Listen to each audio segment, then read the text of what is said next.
नमस्कार, आप देख रहे हैं टोटल टीवी और मैं हूं आपके साथ सत्यम गौर। दिल्ली के स्कूलों में सोमवार को फिर से हड़कंप मच गया। वजह थी दिल्ली के कई वीआईपी स्कूलों में बम की धमकी।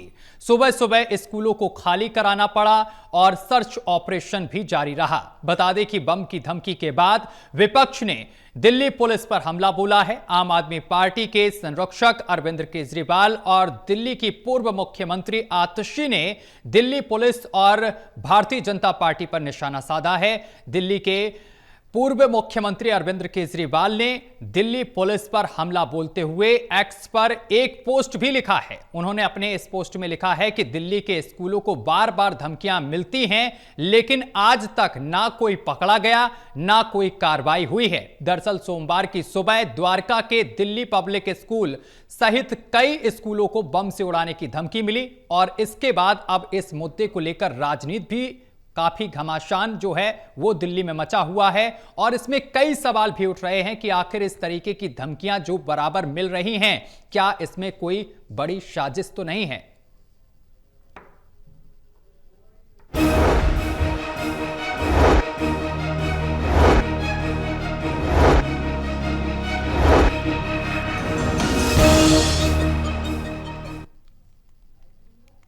तो दिल्ली के स्कूलों को बार बार बम की धमकी, कहीं कोई बड़ी साजिश तो नहीं, ये एक बड़ा सवाल उठ रहा है। और क्यों मिल रही है दिल्ली के स्कूलों को बम से उड़ाने की धमकी, आज इसी पर चर्चा करेंगे। लेकिन चर्चा पर चलने से पहले आपको दिखाते हैं अपनी एक खास रिपोर्ट।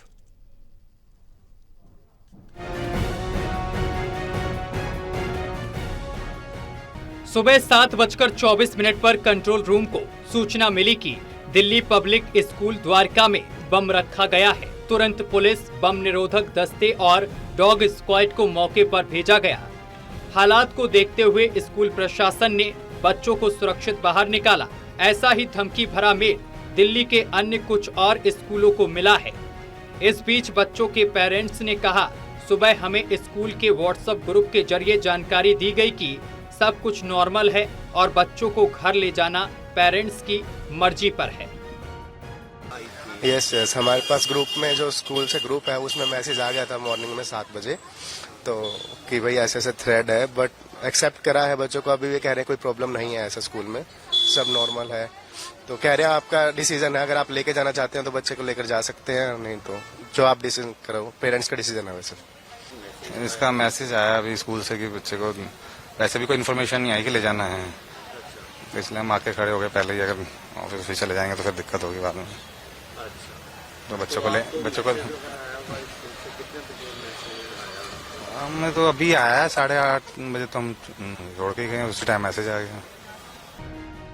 लगातार मिल रही धमकी भरी कॉल और ईमेल पर आम आदमी पार्टी ने भाजपा सरकार पर गंभीर सवाल उठाया है।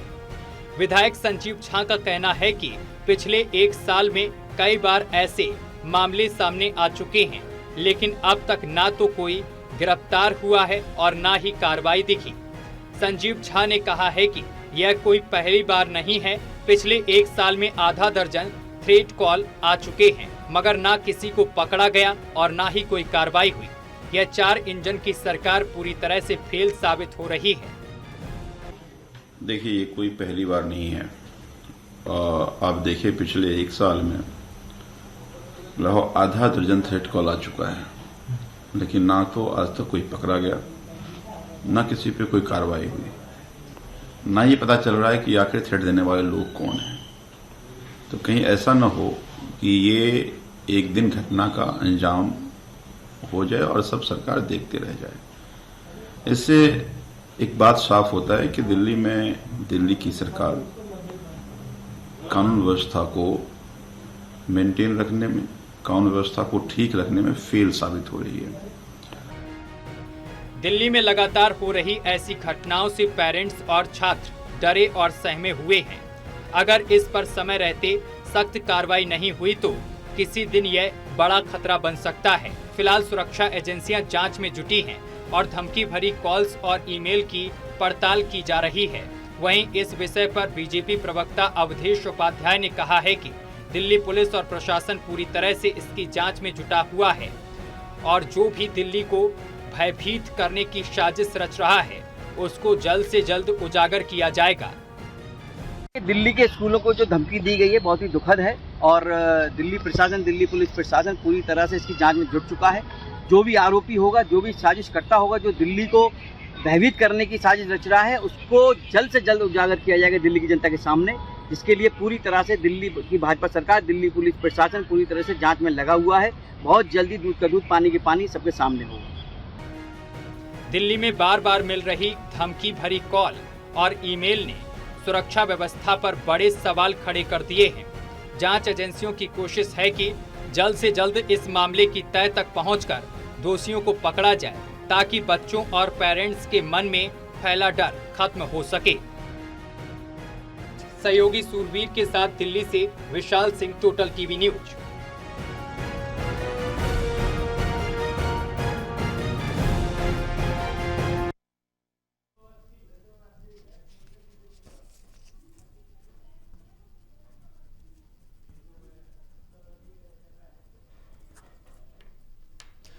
तो ये मामला सामने आने के बाद अब लगातार इस पर राजनीति हो रही है। कई सवाल भी खड़े हो रहे हैं कि क्या बीजेपी सरकार फेल है, क्या बीजेपी सरकार इस पूरे घटनाक्रम पर सही तरीके से काम नहीं कर रही है, ऐसा आरोप है आम आदमी पार्टी का।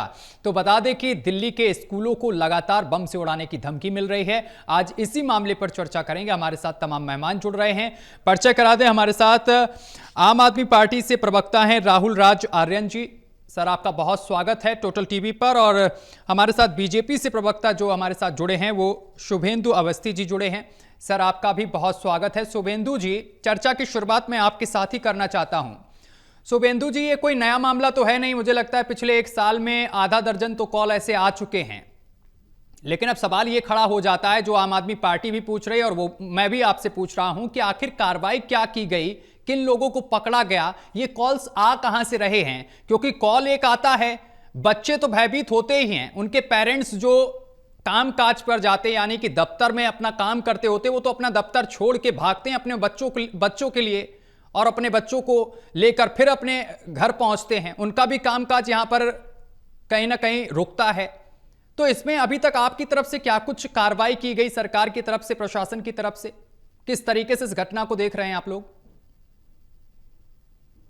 देखिए सत्यम जी, पीछे की जब इनकी सरकार थी आम आदमी पार्टी की, तो कई केसेस इस तरीके के आए कि इस स्कूल में धमकी मिली, दूसरे स्कूल में धमकी मिली, फिर तीसरे और चौथे स्कूल में भी धमकी मिली। जब वहां पे तह में गए तो एक बच्चा 12 साल का 12वीं क्लास का बच्चा ये मेल भेज रहा था। और जानकारी मिली तो उसके जो माता पिता थे वो अतिशी जी की जो पिताजी हैं उनके एनजीओ है उससे जुड़े हुए थे। मैं बड़ी समझदारी के साथ कहना चाह रहा हूं जी, उनके पिताजी का या अतिशी जी के पिताजी की जो एनजीओ है उनका इस तरीके की धमकियों में कोई इन्वॉल्वमेंट है या नहीं है, ये तो बड़ा मुश्किल है पता लगाना। पर जो बच्चा मिला उसका जरूर संबंध रहा इन सब चीजों से। फिर पता लगाया गया, दोबारा जब इस तरीके की घटनाएं मैसेज आए तो पता लगाया गया, ईमेल आई। तो हमको तो लगता है कि ये जो आम आदमी पार्टी के लोग हैं, इनको जब लास्ट समय पर सरकार इनकी रही 6 महीने, आखिरी के 6 महीने, तो इन्होंने लगा कि किसी तरीके से दिल्ली की जनता को एक दहशत की भावना दिया जाए, और उसके कारण इन्होंने कहीं ना कहीं इन सब चीजों को सह दिया।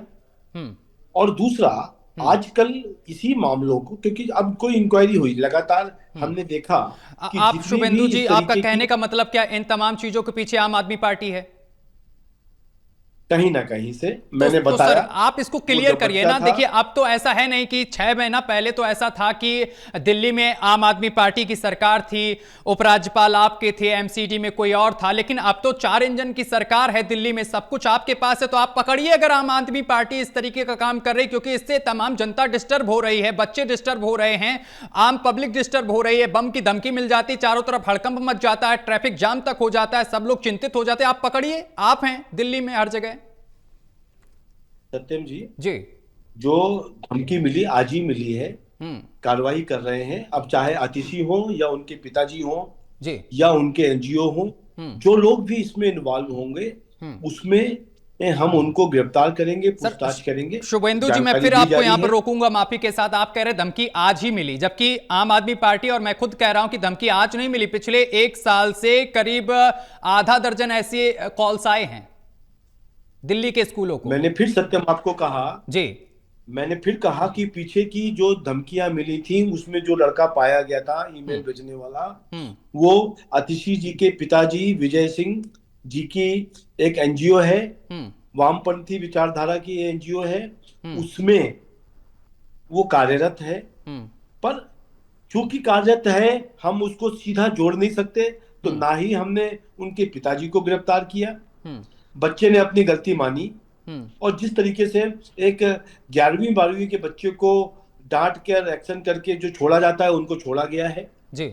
मैं फिर कह रहा हूं इसमें यदि किसी बड़ी इन्वॉल्वमेंट की या सीधा तरीके से कोई भी मिला, चाहे वो आतिशी हो, उनके पिताजी हो या कोई और क्यों ना हो, ठीक है, तो उन पर एक्शन ठीक होगा। है राहुल राज आर्यन जी, ठीक है राहुल राज आर्यन जी, जवाब दीजिए। आपकी पार्टी पर यह गंभीर आरोप लग रहे हैं कि आपकी पार्टी की तरफ से दहशत फैलाई जा रही है, दिल्ली में माहौल बदला जा रहा है, दहशत भरा माहौल पैदा किया जा रहा है सरकार को बदनाम करने के लिए।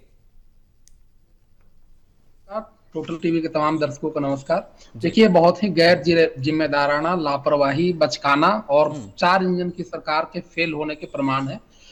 मैं एक प्रमाण आपके सामने रख दे रहा हूं कि लाइव टीवी पर शुभेंदु जी बड़े भाई हैं, झूठ बोल रहे हैं। Delhi police did not named any political party और एनजीओ। देखिए न्यूज है जो जिसकी ये चर्चा कर रहे हैं 12 साल के बच्चे की, 11वीं क्लास के बच्चे की, उनका न्यूज है। तो देखिए भारतीय जनता पार्टी की राजनीतिक विंग है दिल्ली पुलिस, और उस राजनीतिक विंग में का भी कहना है कि उन्होंने किसी पॉलिटिकल पार्टी और किसी का नाम नहीं लिया है। भारतीय जनता पार्टी दिल्ली को लॉ एंड ऑर्डर के मामले में फेल कर दी है, और उसके कुछ प्रमाण हम देते हैं। ये तो छोटी सी बात है जिसके लिए इतनी घटिया और स्तरहीन बात कर रहे हैं, जिसका कोई लेना देना नहीं है। सिरे से इस बात का कोई लेना देना नहीं है किसी भी चीज के। दिल्ली आज एशिया में, छोड़ दीजिए पिछले 11 सालों का इनका रिकॉर्ड, एशिया में दूसरे अनसेफेस्ट सिटी बनाया भारतीय जनता पार्टी के लोगों ने। दिल्ली को ढाका के बाद दिल्ली एशिया की दूसरी सबसे अनसेफ सिटी है। हम दिल्ली वाले लोग हैं, हम दिल्ली को बहुत प्यार करते हैं, लेकिन भारतीय जनता पार्टी की राजनीति ने, जिसमें इन्होंने दिल्ली पुलिस को अपनी राजनीतिक विंग की तरह विपक्षी नेताओं और विपक्ष के लिए इस्तेमाल किया, इसलिए आज पूरी दिल्ली अनसेफ है। आज स्कूल में बच्चे, स्कूल के पेरेंट्स सब परेशान हो रहे हैं। दिल्ली में पर कैपिटा क्राइम रेट के हिसाब से यह भारत में 5वां ऐसा बड़ा शहर है जो सबसे अनसेफ्ड है। 1952 प्रति लाख 1952 दिल्ली के सिटी का क्राइम रेट है। फोर्ब्स पत्रिका के हिसाब से पर्यटन की दृष्टि से दिल्ली दुनिया के 12 सबसे अनसेफ सिटी में आती है। और इकोनॉमिक इंटेलिजेंस यूनिट का कहना है कि जो दिल्ली है वो 60 शहरों में 48वें स्थान पे लिस्ट सेफेस्ट कैटेगरी में है। अब एक और बात करते हैं, कुछ दिन पहले आपने देखा होगा कि तमिलनाडु की एक सांसद का चेन चोरी हो जाता है, और वो चेन 24 घंटे में बरामद हो जाता है। शुभेंदु जी बताएंगे दिल्ली पुलिस के पास वो कौन सा वाला हथियार है जो सांसदों के लिए अलग से काम करता है और स्कूल के बच्चों के लिए उसमें राजनीतिक घुसेड़ देते हैं। कहिए ना आप असफल है, लीजिए ना गृह मंत्री का इस्तीफा, सस्पेंड कीजिए दिल्ली पुलिस के कमिश्नर को। 1 साल में दर्जनों बॉम्ब थ्रेट आ गए और कोई आइडेंटिफिकेशन नहीं है। आज हर कुछ आईपी एड्रेस से ट्रैक किया जा सकता है, तो अस्तरहीन बात कर रहे हैं, गैर जिम्मेदार बात कर रहे हैं। जिन आईपी एड्रेस से ट्रैक कीजिए कहां से कॉल आ रहे हैं, आप सब कुछ आज आपके हाथ में है। आज सारा का सारा चीज, सारा पावर, सारी एजेंसियां, सारी व्यवस्था आपके पास है। आप पता कीजिए, विदेश से आ रहे हैं तो इंटरपोल की मदद लीजिए, देश से आ रहे हैं तो बताइए ना कहां से आ रहे हैं। लेकिन नहीं, जिम्मेदारी नहीं लेना है। इधर का इधर, इसके सर पे उसकी टोपी, उसके सर पे उसकी टोपी। जैसे कहते हैं ना कि जंगल में आग लगा और बंदर एक पेड़ से दूसरे पेड़ तक उछल कूद कर रहे थे, इससे क्या होगा? प्रयास में कोई कमी राहुल जी रहेगी ठीक तो है, मैं बताओ। वापस आऊंगा आपके साथ। हमारे साथ एक और मेहमान जुड़ गए हैं, कांग्रेस से प्रवक्ता हैं आसिफ मोहम्मद। सर आपका बहुत स्वागत है टोटल टीवी पर। आसिफ जी आवाज पहुंच रही है आप तक? जी आसिफ जी आवाज आ रही है। दिल्ली में पिछले एक साल से अगर बात की जाए तो कई ऐसी घटनाएं सामने निकल कर आई जिस पर आज हम चर्चा कर रहे हैं कि स्कूल में बम है, इस तरीके के ईमेल आते हैं स्कूल में, जिसके बाद हड़कंप मच जाता है। बच्चों के जो पेरेंट्स हैं वो ज्यादा भयभीत हो जाते हैं। तो इन घटनाओं को आप किस तरीके से देखते हैं? क्या सरकार असफल है? क्या प्रशासन कानून व्यवस्था जो है वो लचर है दिल्ली में? देखिए दिल्ली के जी हालात बद से बदतर हो गए हैं। जी जी आज सरकार पूरी तरह फेलियर साबित हुई है। किस तरीके से हमारी पुलिस का राजनीतिकरण हो रहा है। ये 4 इंजन की सरकार है, फिर भी दिल्ली का क्राइम रेट किस तरीके से बढ़ता जा रहा है। बच्चों को स्कूलों के अंदर किस तरीके से बम से उड़ाने की धमकी मिलती है स्कूलों को लेकर। किस तरीके सरेआम जेल से कॉल आता है, हत्याएं होती हैं।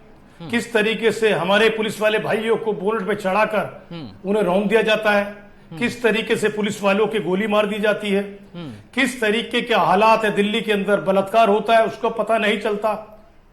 तो ना तो महिलाएं सेफ हैं, ना बुजुर्ग सेफ हैं, ना स्कूल के पढ़ने वाले बच्चे सेफ हैं। तो दिल्ली में हो क्या रहा है जी? आज दिल्ली के हालात किस तरीके से मौजूदा हुकूमत ने कैसे कर दिए। लोग, हर आदमी घर से निकलने के बाद सोचता है कि मैं घर वापस पहुंचूंगा या नहीं पहुंचूंगा, कब ना जाने मुझे कहां से जेल से कॉल आ जाए जी, कब मुझे धमकी मिले स्टेशन की। ये सब चल रहा है आज। ये नया मॉडल किस तरीके का हम देख रहे हैं, जो भारतीय जनता पार्टी का मॉडल है।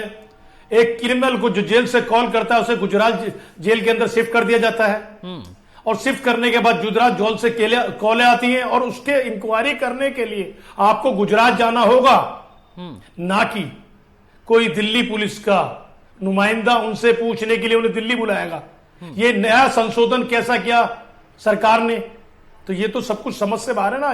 आज मैं कहूंगा पूरा भारतीय जनता पार्टी का फेलियर है ये, और ये फेलियर ऐसा है कि जिसको आप कुछ नहीं कह सकते। दिल्ली पुलिस को किस तरीके से राजनीतिकरण करके भारतीय जनता पार्टी इस्तेमाल करती है। अभी एक मोबाइल छीनता है, उसको किस तरीके से हमारी पुलिस लाने में कामयाब हो जाती है। किस तरीके चैन छीनती है, कुछ ही घंटों में वो चैन भी मिल जाती है। तो ये सारी चीजें हमारी पुलिस हर तरीके सक्षम है।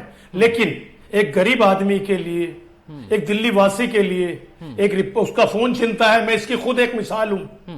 मेरा फोन छीनता है सीलमपुर शास्त्री पार्क के ऊपर, भेदभाव हो मैं रहा है एफआईआर क्या कराता हूं, दिल्ली में? आज तक नहीं पता मेरा फोन छीनने वाला कौन था। मैं सारे नंबर दे दिए, मैंने सब कुछ बिल वगैरह दिल्ली पुलिस को मुहैया करा दिया। 1.5 साल हो गया लेकिन मेरे फोन का नहीं पता आज तक क्या हुआ क्या नहीं हुआ। ठीक है, जब हम जैसे आदमियों का हाल है तो गरीब आदमी जो बेचारा, जिसका कोई सोर्स ही नहीं है, ठीक है, उसका क्या होगा। शुभेंदु जी, तो मैं तो कहूंगा हमारी सरकार पूरी तरह 4 इंजन की सरकार फेलियर है। ठीक है शुभेंदु जी, 4 इंजन की सरकार फेलियर बता रहे हैं कांग्रेस के प्रवक्ता भी, और यही आम आदमी पार्टी के प्रवक्ता कह रहे हैं कि 4 इंजन की सरकार फेल है, क्योंकि 4 इंजन की सरकार में कुछ काम तो हो ही नहीं रहा है। लगातार आपराधिक घटनाएं बढ़ रही हैं। और मैं आपसे जानना चाहता हूं कि ये जो कॉल आ रहे हैं धमकी भरे, ये कब रुकेंगे? देखिए 17 जुलाई को एक कॉल आई जिसमें सेंट स्टीफेंस कॉलेज को और सेंट थॉमस स्कूल को जी ईमेल मिला। हम लोगों ने ट्रेस किया तो बच्चा निकला 12 साल का, जो कई स्कूलों में पढ़ा है। उसकी काउंसलिंग करी गई, उनको मेंटल स्टेटस साइकोलॉजिस्ट, उनसे उनको ट्रीटमेंट कराया जा रहा है। इसी तरीके से जी हम यदि साल भर कर ले, जुलाई अगस्त लास्ट ईयर 24 में भी 131 ईमेल गई और 14 साल का बच्चा मिला, जिसको मैंने अभी आपके सामने एग्जाम्पल के तौर में बताया उस बच्चे का किससे रिलेशन था। फिर भी मैंने इल्जाम नहीं लगाया, इल्जाम कहीं नहीं लगाया, बिकॉज अब बच्चे के ऊपर बच्चे के लैपटॉप से मिला, पिताजी का लैपटॉप था, बच्चा ने करा, बच्चे ने माना कि हमने किया है, तो बच्चे को बच्चा समझकर उसकी काउंसलिंग के लिए छोड़ा गया। खराब लगी होगी बात जरूर आम आदमी पार्टी की, बट मेरा ये कहना है कि तीसरी चीज, अभी मई 2 को एक जीके का स्कूल है, समरफील्ड स्कूल जीके 1 में, उसमें भी इसी तरीके की आई, बच्चा 12-13 साल का निकला। तो ये अभी जितनी भी, और बच्चे से पूछा कि क्यों किया तुमने इसको, तो बोला हम छुट्टी चाहते थे। तो अभी तक जो हम लोगों ने इस तरीके की रिपोर्ट्स आ रही हैं, तो सबसे पहला तो जब इस तरीके का कोई मैसेज मिलता है तो बच्चों की सेफ्टी सबसे ज्यादा अर्जेंट रिक्वायरमेंट होती है, तो स्कूल खाली कराया ही जाता है।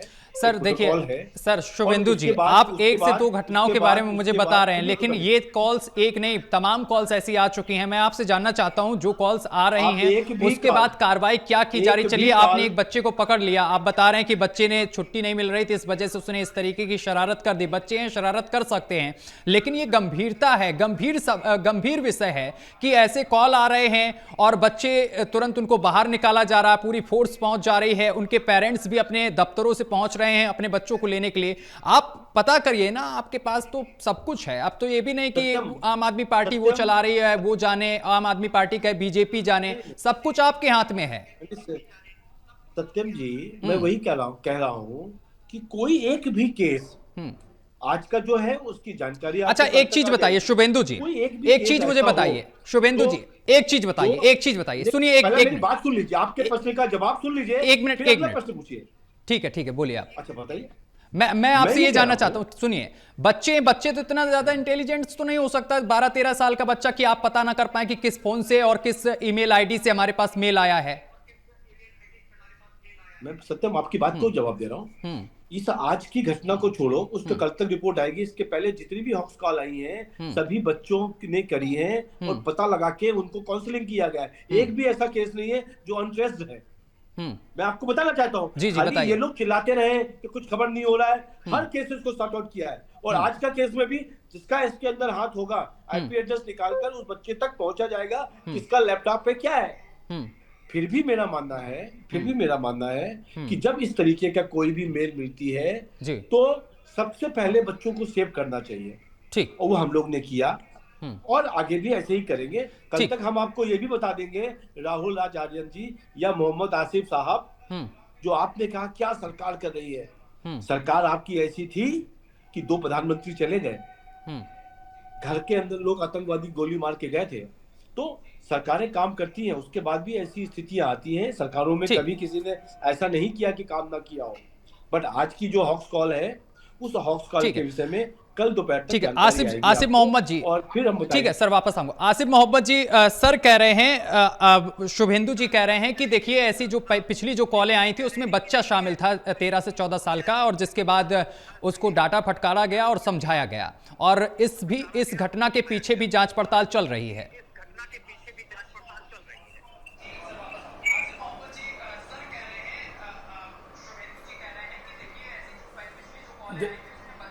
देखिए शुभेंदु जी जो कह रहे हैं, शुभेंदु जी को मालूम है कि सरकार बने हुए कितने महीने हो चुके हैं, और रही दूसरी बात सरकार की 11 साल भारतीय जनता पार्टी को सत्ता में हो गए। 11 साल से दिल्ली पुलिस जो हमेशा सेंट्रल गवर्नमेंट के अधीन रहती है जी, आप ही के अधीन थी सर, लेकिन उसके बावजूद दिल्ली का क्राइम रेट कितना ऊपर चला गया बताइए ना। दिल्ली के अंदर जो हत्याएं सरेआम हो रही है, किस तरीके से एक गैंगस्टर एक्ट जो गैंग चला रहे हैं वो किस तरीके से चला रहे हैं, जेल से जेल चला रहे हैं। आप ये बताइए ना देश को कि इसमें सरकार पूरी तरह नाकाम साबित हुई है, सरकार का भारतीय जनता पार्टी का पूरा फेलियर है। और किस तरीके से नशे का कारोबार दिल्ली के अंदर बढ़ा है। आज दिल्ली जो है नशे के अंदर हब बन गया है। तो जब नशे के लिए हब बन जाएगा दिल्ली, उसको रोकने में दिल्ली पुलिस पूरी तरह नाकाम साबित हुई है। क्योंकि भारतीय जनता पार्टी जिस तरीके से आपको याद होगा, पोर्टों से ड्रग्स पकड़ा जाता है 3-3 हजार करोड़ रुपए का, उसके बाद में ड्रग्स बिकने हिंदुस्तान दिल्ली आता है, वो ड्रग्स दिल्ली तो आता है। क्या कार्रवाई की नहीं पता कैसे हुआ, उसी पोर्ट के ऊपर आपने कस्टम को हटा दिया। तो यही मेरा कहने का मतलब है, आप किस तरीके से दिल्ली को नशे का, हत्याओं का, एक एक्सटॉर्शन का कारोबार जहां दिल्ली में चल रहा है, उसमें हमारी भारतीय जनता पार्टी सरकार, नरेंद्र मोदी जी सरकार पूरी तरह फेलियर साबित हुई है। स्कूलों के बोकस, जो आप बोकस कॉल कहते हैं, बार बार धमकी बम उड़ाने के, ये पहली बार नहीं आ रहे हैं। अब से तकरीबन 20 दिन पहले भी आए थे, उससे पहले भी तकरीबन 6-7 बार हो गया। होता क्या, कुछ नहीं, ढाक के 3 पत्ते। ना तो आप पता पाते ना पकड़ पाते। क्यों? लोग दहशत में रहते हैं, माँ बाप डरे हुए होते हैं, बच्चे डरे हुए होते हैं। जिनके बच्चे पढ़े तो उसके दिल से पूछिए। राहुल जब ऐसा हो जाता है तो माँ बाप की नींद उड़ जाती है बिल्कुल। ठीक है सर, वापस आऊंगा मैं आपके पास। छोड़कर बच्चों को घर लेने भागते हैं वो। ठीक है, राहुल राज जी, कहने का मतलब इस पूरे मामले को लेकर फाइनल कमेंट। 4 इंजन की जो सरकार है पूरी तरह फेलियर साबित हुई है। दिल्ली को किस तरीके से इस देश दिल्ली की जनता को आपने गर्ग में डाल दिया। ठीक है सर, समय कम है। चाहे झुग्गियों का मामला हो, आपने बड़े गंगे की चोट पर कहा था हमने दिल्ली को जब बारिश के बाद में गड्ढा मुक्त, दिल्ली मुक्त, पानी मुक्त बंद कर दिया। ठीक है और उसके बाद क्या हुआ, जब बारिश हुई पूरी दिल्ली में जाम लगा, लोगों को घर से निकलकर दिल्ली के अंदर ही कश्ती का मजा लेते रहे लोग, क्योंकि आपकी नाकामी की वजह से। आप कह रहे हैं हमने सारे नाले साफ कर दिए। आपका फेलियर कैसे बताए, कितना बताए फेलियर आपका? ठीक है सर, आज दिल्ली की जनता आपसे ऊब चुकी है। इतनी जल्दी आप 27 साल सत्ता में क्यों नहीं आए, ये मालूम है आपकी वजह क्या है। यही वजह है कि लोग आपने दिल्ली वालों को किस तरीके झूठ बोला। Final comment. हम तो उम्मीद लगाए बैठे थे कि दिल्ली वालों को 500 रुपए का सिलेंडर 8 मार्च को मिल जाएगा, 2500 रुपए उनके खाते में आ जाएंगे, वो भी नहीं आए। हर आपका झूठा जुमला साबित हुआ। कल हमारे प्रधानमंत्री, देश के प्रधानमंत्री लाल किले से कहते हैं स्वदेशी अपनाइए। इसकी शुरुआत अगर देश के प्रधानमंत्री खुद से करते तो कितना अच्छा होता। जो विदेशियों की गाड़ियों में जाते हैं, आते विदेश की गाड़ी से, जाते हिंदुस्तान की गाड़ी से, तो देशवासी बड़े खुश होते कि देश के प्रधानमंत्री सिर्फ लाल किले से झूठ नहीं बोलते, वो इसको अपनाते हैं। लेकिन नहीं, 12वीं बार देश के प्रधानमंत्री ने मेक इन इंडिया की बात हो, नौकरियों की बात हो, किसानों की बात हो, तमाम बातें उनकी झूठी साबित हुई हैं। वो कहते थे 2022 तक किसानों की आय दुगनी हो जाएगी, उनकी आय दुगनी नहीं हुई, उनके खर्चे दुगने हो गए। डीजल 45 मिलता था 90 मिलने लगा, यूरिया डबल कर दिया आपने, उसमें वजन कम कर दिया, किसान की आत्महत्या आपने दुगनी कर दी। लेकिन ना एमएसपी मिला, ना कुछ मिला, सिर्फ सरकार मिले तो नरेंद्र मोदी जी के जुमले मिले। ठीक है सर, ठीक है। अब देश की जनता को उनसे जुमलों से 10 सेकंड में बात पूरी करिए। जो निजात की कसर 2024 में कम चुप होंगे तभी तो पूरी करेंगे। बोलिए राहुल जी, बोलिए। हालात बनाए। आज बैसाखियों की जो सरकार है वो आपके सामने, इस सरकार को बदलना है। और बिहार के अंदर इसकी शुरुआत हो चुकी है। बिहार के अंदर जिस तरीके से वोट चोरी का मामला सामने आया है, इसको आप देख के रखिए किस तरीके से इलेक्शन कमीशन कल बोलता है पॉलिटिकली भाषा। वो इलेक्शन कमीशन अनुराग ठाकुर को नोटिस क्यों नहीं देता, यही हमारा कहना कि भारतीय जनता पार्टी के कहने पर आज इलेक्शन कमीशन काम कर रहा है। अगर काम ना कर रहा होता, अनुराग ठाकुर जी को भी नोटिस देता और बोलता बिहार की धरती से। समय कम है सर, ठीक है, माफी चाहते हैं, समय कम, यहीं पर इस चर्चा को रोकना पड़ेगा। बहुत शुक्रिया आप तीनों का हमारे साथ जुड़ने के लिए, तमाम बातचीत करने के लिए। तो दिल्ली में लगातार इस तरीके की कॉल्स आ रही हैं, कई स्कूलों को ऐसी कॉल गई हैं, बम से उड़ाने की धमकी मिली, जिसके बाद अब प्रशासन पूरी तरीके से एक्टिव नजर आ रहा है और इस पूरे मामले की जांच पड़ताल की जा रही। लेकिन इस मामले के बाद अब राजनीति जो है वो एक बार फिर से राजधानी में शुरू हो गई है। यहां रुकेंगे एक छोटे से ब्रेक के लिए। ब्रेक को इस बार खबरों का सिलसिला लगातार जारी रहेगा।